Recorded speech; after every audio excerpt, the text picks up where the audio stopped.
So today we're going to record our second podcast, Coffee with the Chiropractor, with Patrick. And today we've got a very special guest who's come all the way over. It was from the Isle of Man, wasn't it? Yeah, that's it. A fellow AECC chiropractor. So she graduated 15 years ago. She's got her own practice called, I'm going to get this wrong again, it's Ellen Vannin. Ellen Vannin, yeah, very close, well done. Ellen Vannin. So been established for 15 years, mainly working with pregnancy and sports patients. She's actually working all the way up to an Olympic level, so she's going to have some amazing knowledge. She's also got some amazing knowledge in some meditation and mindfulness, which she actually uses as a side business as well. So I know for a fact that we're going to get some absolute incredible gems today. It is Mary Pips. So Mary, can you just give us a little bit more information and just tell us a little bit more? Because I know for a fact that I'm going to have missed loads of information out about you. Oh, well, thank you very much for that introduction there, Patrick. Yeah, I've got two clinics on the Isle of Man. Ellen Vannin means Isle of Man in Manx Gaelic. And I'm a second generation chiropractor. My aunt's a chiropractor, my sister's a chiropractor. My mum's in the medical field, so I come from that kind of background way back. So yeah, I've got a good foundation here. Amazing, amazing, amazing. So me and Mary, actually, we've met through our mentoring group. So again, we've met now on is it maybe 3 or 4 occasions, I think we've met now. Yeah. And you know, we get some incredible people that come through that group, and so it's just yeah, it's an absolute pleasure to have you on with us today. So we're gonna crack straight on. We're gonna see if we can get some decent information through the podcast today. But really, what I wanted to just kind of start off with is chiropractors quite often become chiropractors for very different reasons. So for many people, they don't really understand chiropractic in how much of a spectrum there actually is.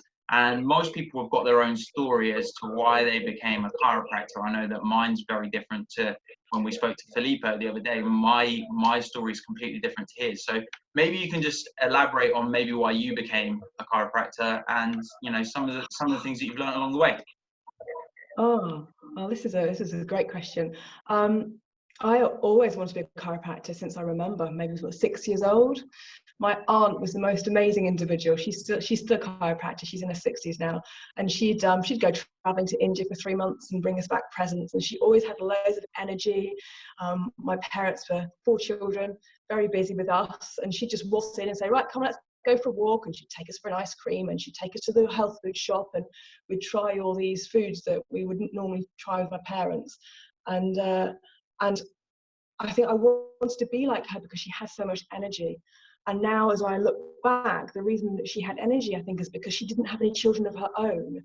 It wasn't because, it wasn't just because she was a chiropractor, but I think that's helped her live the life that she does. So she got me into organic food at a very early age. I've been adjusted since I was as a baby. I've been adjusted.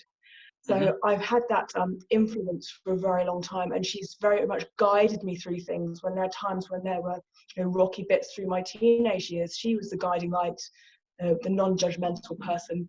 And for that, I kind of equated to chiropractic. So I applied as soon as I could to be a chiropractor, and I set my GCSEs for the GCSEs that I'd needed, and the A levels the same to become a chiropractor. Yeah, that's amazing, right? So you knew all the way from when you were a kid that that's exactly what you wanted to be. So, and again, this just kind of sets up the context for how different it generally is. So when you have a chiropractor in your family, like it is, you know, you've got this completely different energy around it. You can see it in chiropractic families. Obviously, from where I've met now a number of different chiropractic families, the second generation chiropractors they're almost that level again, that level above the first generation chiropractor, and it's just incredible to see. So you've been getting adjusted since you were how old? Baby. Okay, and how often do you get adjusted? It really depends. Like at the moment we're on lockdown, so I haven't been adjusted for like 2.5 weeks.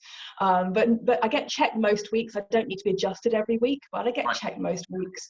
and I tend to hold for about 4 or 5 weeks.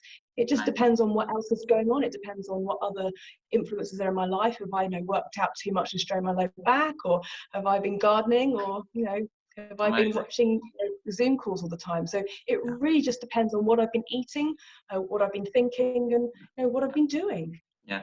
And it's, it's interesting because when you speak to a lot of chiropractors, again, you get this difference in how they manage themselves as well. But the majority of them will, as a minimum, like you say, generally get checked every week. Even if they don't get adjusted, they'll get checked every week. But as most chiropractors I know, minimum is once every 4 weeks anyway. So it's interesting to see, people at the chiropractors are practicing what they preach. So Yeah.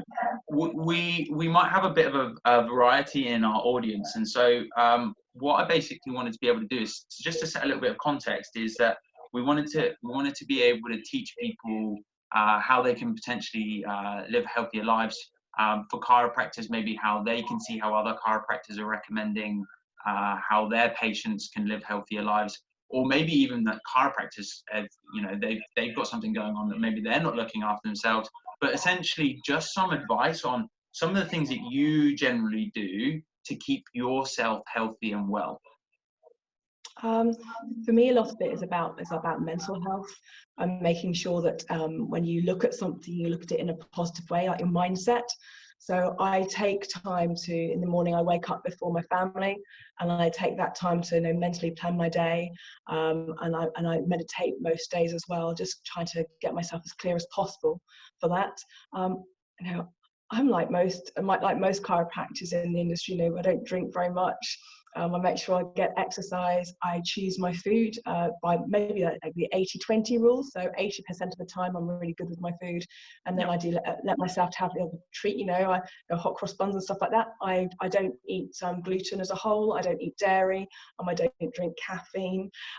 So I know that my habits are very different from the normal population, and sometimes it can be overbearing for some people to think that they can't imagine themselves living a different lifestyle. So for those who aren't in the chiropractic profession, I think it's starting off gently. It's making sure that you increase your water intake, that you have a variety of colours on your plate. Eat that rainbow. Make sure you're having nuts and seeds. Maybe not every day, but occasionally, and just increase things bit by bit. Don't think that you can go from 0 to 100%. You've got to take off bite-sized chunks. So if you're not exercising, start with a walk, or start with couch to 5K. There are so many opportunities nowadays. We're information rich.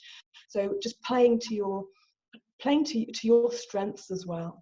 And chiropractic wise, and make sure we're getting enough sleep. Sleep is a really big one at the moment when we're doing this during lockdown. So everyone's habits have changed. So just trying to make sure that you get out of bed and you do get washed and you do put your clothes on. And yes, you might potter around during the day, but maybe choose 3 things each day that you do. Three musts, I call them. I have my 3 things I must do. So for me, it's 3 things I must do for my business and 3 things I must do for myself. And whether that's making sure that I make some juice, homemade juice for my family, or making sure that I make sure everyone goes out for a walk, or we get out in the garden. It's just making things achievable and not setting yourself too high aims so that you fail. That's amazing. So simple, right? Yeah, exactly. So simple. And we do know it. Yeah, and this is the thing. We all and do you know what? I'm guilty of this. 100%. I'm guilty of this. We try to make things far more complicated than they generally need to be. And the 80-20 rule it's such an interesting rule as well. Like, consistency 80% of the time is gonna make the bigger part of the overall picture. And you can see those same kind of principles. I think they say the same thing in golf. Like 80% of the game is played in the last 20% of the game. Wow. So, or 80% of the strokes are played in the last, and and I think it's like, or 80% of the population lives on 20% of the planet. So this rule is something that's quite interesting because it pops up all the time. And like you say, you don't necessarily have to be 100% all the time, because obviously health is a spectrum. Yeah. And your mental health needs a break as well. Sometimes you've got to give yourself a treat, and you've also got to give yourself a reminder as to why you want to achieve those things as well. There were some really cool points as well in there about obviously diet and exercise and how you grade in. Have you got any recommendations on where people can find a little bit more information on that? What about exercise? Yeah, so a lot of the concepts, it was really interesting because I noticed that you posted something that James Chestnut put up this week as well. But a lot of that information seems to be very similar to what James Chestnut recommends. I think it's the whole chiropractic paradigm that we're emotionally, physically, and mentally well, and so the fundamentals really don't change. And if one of those 3 points is out of whack, then it affects the others. But you need to make sure at least 2 of those are strong. So I don't think it's the 33 principles. It's our fundamentals. It's our philosophy. Yeah, amazing. Yeah, and for those of you that don't know chiropractic that well, so the 33 principles, it was written by Stevenson. Or was it originally Stevenson? Yeah. So they were written at Palmer, and you can correct me if I'm wrong. The students of Palmer got together and they basically said that they needed to come up with a group of rules or fundamentals that everyone in the profession could agree upon, and essentially, the primary looking at that fundamentals is that we have to look after our physical, our mental, and our emotional health. And if we start to actually obviously affect those areas, it can have an impact either physically, chemically, or emotionally on our body. So we can't necessarily always predict what the outcome is. Sometimes it's going to be back pain, sometimes it's going to be depression, sometimes it could be a metabolic syndrome. We don't actually know how those things manifest, and actually that a physical thing could become a psychological thing, or and vice versa. So it's nice to hear that actually as we're going through these interviews, that we're already hearing some very strong similarities among chiropractors. So is there if people wanted to learn a little bit more about how, because I know that you do some meditation based coaching as well, if people were interested on learning a little bit more about their mental health and ways that they could improve that, essentially what ways could they get in contact with you or learn a little bit more maybe from you? Okay, well, I've got a Facebook page and an Instagram page. I'm Conscious Butterfly, and we've got a newsletter via the website. You can actually sign up, www.consciousbutterfly.co.uk, and there's a link there for the newsletter, and we'll send you a complimentary meditation. With meditation, a lot of people are put off by meditation. They think you have to be some hippie in a field omming, and you know what, it was so funny, you almost used exactly the same analogy as me. I said a Tibetan monk sitting on top of a mountain in an orange gi just going om, and it's not like that at all. No, and the meditations are like, I'm busy. Like, I keep myself very busy, and I started meditating I was doing Joe Dispenza, who's also a chiropractor, Dr. Joe, and he has some amazing meditations there. Oh, and some brilliant books as well. Oh, if you haven't read Breaking the Habit of Being Yourself, unbelievable book. I forget what the other one is called. You Are the Placebo. That one was just a phenomenal book. The guy is amazing. I think he had 7 fractures in his spine. Oh, I've done some of his seminars. I've done some of his live ones, weekend ones, week-long ones. But he recommends meditating every day, twice a day, and I did that for a whole year, and that was like 2.5, 3 hours of my day. And my daughter came up and said, "Mommy, you're not yourself anymore," because I was trying to carve this time out to meditate so much. And so I started looking around for smaller meditations. And talking to clients, they said, "Oh, I can't make the time to do it." And so I made some meditations for my clients, and then that became a thing. So I ended up going to a recording studio and doing them properly. And that's how Conscious Butterfly came about. Really, what I wanted to help people to meditate and remove that barrier, especially when you've got children, trying to find that time, it can be difficult. It was like you said earlier as well, is that if you haven't ever done anything before, going from doing 0 minutes of meditation to doing an hour of meditation a day is going to be killer. Because I remember when I first started meditating, and I've got one of the noisiest brains going. Like, it does not stop. It's almost as good as my mouth. It just doesn't stop. And so as a result, like meditation for me, if I had had to sit there in quiet for an hour to start off with, it would have been just near impossible. That's really nice to hear. So that was Conscious Butterfly. And have you got a Yeah. website for that as well, did you say? Yeah, that's www.consciousbutterfly.co.uk, and there's a few resources on there as well. I do coach. I do coach a few people. I've got some chiropractic clients, but I've also got a couple of people who are just starting out in business, just general things. Because having had 2 clinics and setting them both up from scratch, I've learned an awful lot about general business. Amazing, amazing, amazing, amazing. So, just a couple of extra questions that I've got for you, because I think you've pretty much covered recommending ways that people can improve on themselves. I think we've probably covered quite a lot of ways that people can improve on themselves today. But it's always interesting to see that if you could actually go back to when you were a student at chiropractic school, because this is something that always is quite interesting for me, because obviously I've only been in practice for about 4 years, whereas obviously you've been established for 15 years now. If you could go back to when you're a student, what would you go back and tell yourself? What would you potentially tell yourself to do different so that you didn't maybe make some of the mistakes, or maybe there was something that like you can see now that you look back on and you go, actually, do you know what? I really should have done this earlier. Oh, great question. There's a few. I think primarily don't take yourself too seriously. I cared what other people thought about me, having family already at ACC whilst I was there. You know, she worried a lot about me. I wasn't the best student. I did party quite hard, and I got glandular fever because of it, actually. So I'd not care what other people think about me, but I would also say that this is only a short time. Like at university, I was there. I'd been there for 6 years. I resat a year because I was very, very ill, and that changed a lot of things for me. So I'm very grateful for that, for being ill at that time. It did change my outlook on many, many things. But I would say that that's the main thing. Looking back, I took myself too seriously, and just don't care about what other people think about you, and that this is only a short amount of time. 5 years, 6 years in this grand scale of things felt like the end of the world for me, but actually looking back it wasn't, and everything was a blessing. And sometimes you can't see the silver lining, but actually looking back, I wouldn't be where I was now if I hadn't done what I'd done then. It's actually, it almost sounds, because this is a question that I see pop up for chiropractors quite a lot, is burnout.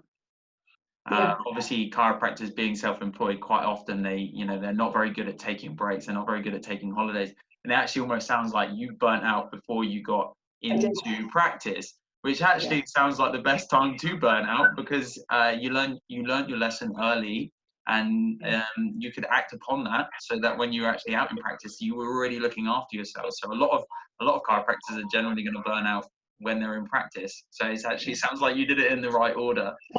Yeah. It's good to think like that. Well, the thing is, obviously, as chiropractors, what we're looking to obviously instill in people is improved levels of health, whether that's physical, mental, or emotional.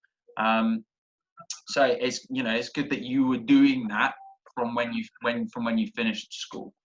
So I'm aware that we're running up to about 25 minutes now. So I just wanted to ask you one last question. So if, like I say, we already know that we can get hold of you for Conscious Butterfly. If there was any other ways that people wanted to get in touch, maybe they wanted, maybe we have some listeners that are near you, how they can get in touch with your clinic, maybe learn a little bit more about you as well. Okay, well we have a website for the clinic, Ellen, what is it, www.evchiropractic.co.uk. So we have our clinic page there. You can just reach out on Facebook. I'm more than happy to chat. We learn from other people, and sometimes the hardest step is actually reaching out and saying, hold on, I need a bit of help. And that's the great thing about chiropractic, that it's not just about pain, it's about how we function, how our thoughts, all sorts of things. So I would reach out to a chiropractor near you. If someone who you particularly align with, then send them a message, and maybe they can find someone similar to themselves near you. Amazing, amazing, amazing. And just for the listeners today, have you got any nice parting words of wisdom, or any nice philosophies or sayings that you like to go by that you think might brighten up some people's days today? We're here for a good time, not a long time. I love that. That's amazing. Where'd you get that from? I don't know. Is it original? That's a merry, yeah, that's a merry original. And my other one I like is drink it whilst it's fizzy. Drink it whilst it's fizzy. Yeah. I thought you said you don't drink alcohol. No, only occasionally. But yeah, drink it whilst it's But you fizzy. make sure it's fizzy when you drink it. Absolutely. If you're going to do it, make sure it's at its best. So yeah, enjoy life and make the most of every day, because you never know what's going to happen tomorrow. Amazing. Look, it's been so nice to talk with you today. Look, I've had a great time, and I'm hoping that I'm going to continue to learn from as many different chiropractors as I possibly can. Look, we may even have Mary back on with us again in the future. I know that I'm obviously going to spend a lot more time with Mary in the future. We'll meet at some more webinars and seminars and stuff in the future, I'm sure. But like I say, if anybody wants to reach out to either me or Mary, then obviously you're more than welcome to do so. And I just want to say thank you for coming on again today, Mary. And that's all from us today. And we'll see you next time for Coffee with the Chiro. Thank you. Thank you.